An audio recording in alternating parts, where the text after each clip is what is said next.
ભરૂચવાસીઓને sports complex, gym કમ yoga centre એક જ સ્થળે મળે તેવા આશય સાથે પાલિકા દ્વારા 5 કરોડના ખર્ચે 8 વર્ષ પૂર્વે નિર્માણ કાર્ય હાથ ધરવામાં આવ્યું, પણ હજુ કામગીરી પૂર્ણ ન થતા આ બિલ્ડિંગ અસામાજિક તત્વોનો અડ્ડો બની ગયું છે. ભરૂચ શહેરમાં રમત પ્રેમીઓ માટે કોઈ જાહેર સુવિધા ન હોવાથી અનેક સમસ્યાઓનો સામનો કરવો પડતો હોય. ભરૂચના જેવી મોદી પાર્ક પાસે આજથી 8 વર્ષ પૂર્વે મુખ્યમંત્રી સ્વર્ણિમ યોજના હેઠળ 5 કરોડના ખર્ચે અદ્યતન સ્પોર્ટ્સ સેન્ટરના નિર્માણ માટે કામગીરીનો પ્રારંભ કરવામાં આવ્યો હતો, પરંતુ આજ દિન સુધી તેની કામગીરી પૂર્ણ થઈ નથી, તેમજ બિલ્ડિંગના બારી બારણા પણ ન હોય. અહીં અસામાજિક તત્વો માટે મોકળું મેદાન મળી રહ્યું છે. અહીં દારૂની બોટલો ઉપરાંત કચરાના ઢગલા પણ જોવા મળી રહ્યા છે. ભરૂચ શહેર કોંગ્રેસ પ્રમુખ સલીમ અમદાવાદીએ પાલિકા સત્તાધીશો પર બેદરકારી અને ભ્રષ્ટાચારના આક્ષેપ કરી અસામાજિક પ્રવૃત્તિ બંધ કરી વહેલી તકે રમત પ્રેમીઓ માટે સ્પોર્ટ્સ સેન્ટર ખોલવામાં આવે તેવી માંગ કરી છે. અંદર એન્ટ્રી થતાથી જ ખબર પડે છે કે અહીંયા અસામાજિક લોકોનો અડ્ડો બની ગયો એવી પરિસ્થિતિ છે. ત્યાં પેસેજથી લઈ બાથરૂમ ટોયલેટથી લઈને પહેલા માળ સુધી દારૂની બોટલો કે અસામાજિક તત્વો જે પણ કાર્યવાહી કરે તમામ મુદ્દામાલ કે અહીંયા દેખાય છે. આ ભરૂચ નગરપાલિકાની માટે છેલ્લા 10 વર્ષથી સ્પોર્ટ્સ કોમ્પ્લેક્સની જે સપના બતાવે છે તેની દયનીય પરિસ્થિતિ છે. સ્વચ્છતાના નામમાં ઝીરો છે. સ્વચ્છતામાં જે નંબર આવ્યો છે, જે પાછળ ગયો છે, એના કારણે મને એવું લાગે કે આવા જ કારણે સ્વચ્છતામાં ભરૂચ નગરપાલિકા પાછળ પડે છે. ભરૂચ નગરપાલિકાને ફક્ત ને ફક્ત એવું લાગે કે ભ્રષ્ટાચાર કરવામાં મીંડ છે, ભ્રષ્ટાચાર કરવામાં જ ઇન્ટરેસ્ટ હોય. 10 વર્ષની ગ્રાન્ટ પછી પણ આજે સ્પોર્ટ્સ કોમ્પ્લેક્સ તે જ હાલ છે. ને જ્યારે ડીપીઆર બનાવવામાં આવ્યો ત્યારે બારી દરવાજા વગરનો ડીપીઆર બનાવવામાં આવ્યો છે. એ જ બતાવે છે કે ભરૂચની નગરપાલિકામાં જે વહીવટદારો બેઠો છે, જે અધિકારીઓ બેઠા છે, એમની વિઝન નથી કે ભાઈ ડીપીઆર બનાવો ત્યારે જ પહેલી આ રીતે બિલ્ડિંગ કેવી રીતે બંધ થશે.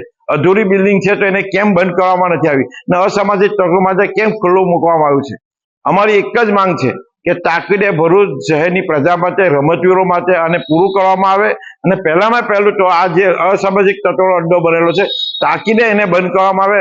ગમે તે કે પતરા માણીને પણ સીલ કરી ને આ કામ જે છે તાકીદે પૂરું કરીને ભરૂચની જનતાના રમતવીરો માટે આને ખુલ્લું મૂકવામાં આવે એવી ભરૂચ નગરપાલિકાના વહીવટદારોને અમારી અપીલ છે. જો આવનાર દિવસોમાં આમાં કંઈ પણ કાર્યવાહી નહીં કરવામાં આવે તો શહેર કોંગ્રેસ ઉપલા સ્તરે રજૂઆત કરશે, એનો વિરોધ પ્રદર્શન પણ કરશે. સ્પોર્ટ્સ સેન્ટરની ખોરંભે પડેલ કાર્યવાહી અંગે પૂછતા ભરૂચ પાલિકાના ચીફ ઓફિસર હરીશ અગ્રવાલે જણાવ્યું કે બિલ્ડિંગની કામગીરી બાદ બારી બારણાની કામગીરી તેમજ રમતના સાધનોની ખરીદી માટેની ગ્રાન્ટ ફાળવણી તથા ટેન્ડર પ્રક્રિયા હાથ ધરવામાં આવે છે.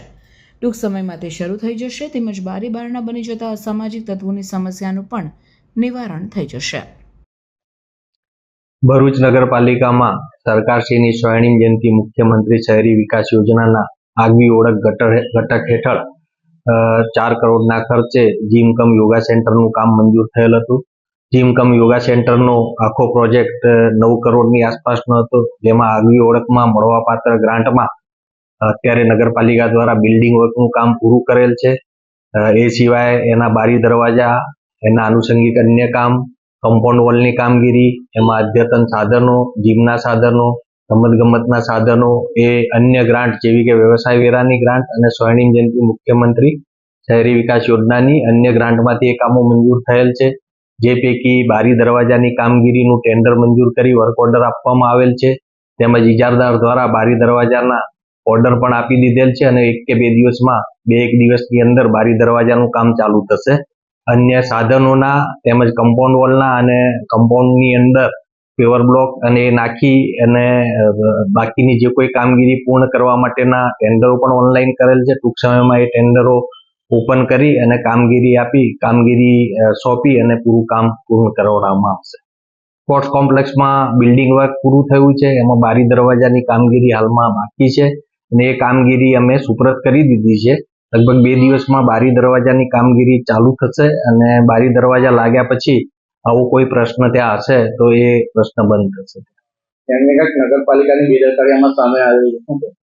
નગરપાલિકાની બેદરકારી નહીં કહી શકાય. આપ જે કહો છો એ પ્રમાણે ખરેખર ત્યાં હકીકત શું છે આપના માધ્યમથી જ જાણવા મળ્યું છે. બારી દરવાજા ના હોવાના કારણે કદાચ કોઈ પ્રશ્ન ત્યાં હશે તો એના માટે અમે બારી દરવાજાની કામગીરી આપી દીધી છે અને એ કામગીરી ટૂંક સમયમાં ચાલુ થઈને પૂર્ણ થશે એટલે એ સેફ થઈ જશે જગ્યા.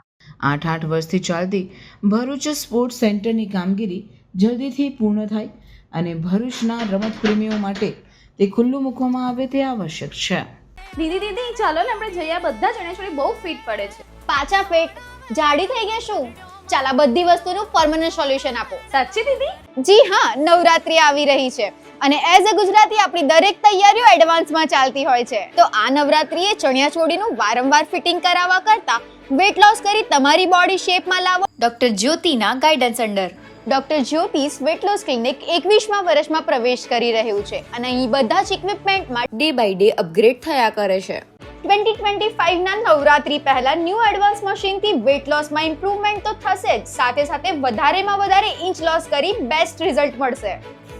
અરે વાહ દીદી, માની ગઈ તમને. હવે હું એકદમ કોન્ફિડન્ટ છું. તમે પણ વેટ લોસ કરી તમારું બોડી શેપમાં લાવવાની તૈયારી આજથી જ શરૂ કરી દો ડોક્ટર જ્યોતિના ગાઈડન્સ અંડર. આજે જ અપોઇન્ટમેન્ટ બુક કરાવો ડિસ્પ્લે પર આપેલા નંબર ઉપર. And visit doctor Jyoti's weight loss clinic, F116 Rangoli complex near big Bazaar, Bharuch.